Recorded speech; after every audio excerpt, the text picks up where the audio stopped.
Habis isanya saya tidur, dan tidur itu lelap banget mungkin karena saya kenyang makan ya, karena porsi makan saya terlalu banyak gitu kan ya. Habis isya saya tidur, pas teng jam 11 malam saya itu mau pindah posisi, dan itu nggak bisa banget saya mau pindah posisi. Ya Allah, sakitnya minta ampun kan ya. Ya Allah gitu kan ya. Pas bangun, pinggir saya ada suami saya. Aduh ini perut sakit banget, sampai saya mau pindah ke sebelah kanan pun susah sampai dibangunin. Nah saya kan dibangunin. Dibangunin. Kebetulan kan di rumah saya serumah sama ibu saya gitu kan ya, sama adik-adik gitu kan. Pada bangun itu jam 11 malam itu. Kontraksinya semakin dekat ya, semakin cepat gitu kontraksinya. Nah, ini tips yang buat yang sebelum nikah ya, jangan sampai ngedengerin masalah melahirkan gitu kan, cerita-cerita melahirkan gitu kan ya.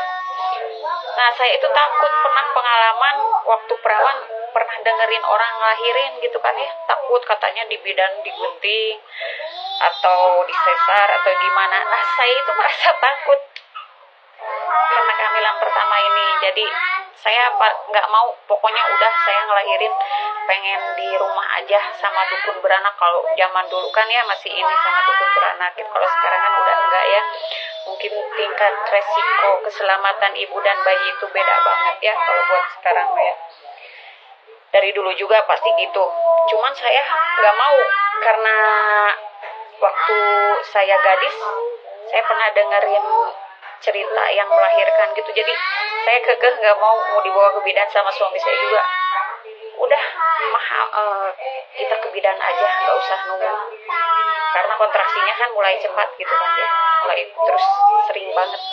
Kata saya nggak mau, udah saya pengen di rumah aja, pengen sama dukun beranak aja.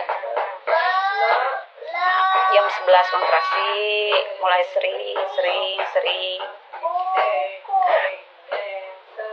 Suami saya sama ibu saya manggillah si dukun beranak itu, langsung datang ke rumah gitu kan ya. Pas saya lagi kontraksi, karena belum berpengalaman, pengen pup gitu kan ya. Kata ibu saya, kalau mau pup udah di situ aja, nggak usah ke WC. Kata saya, ini bukan mau ngelahirin, tapi saya pengen pup gitu kan ya. Tapi kata ibu saya,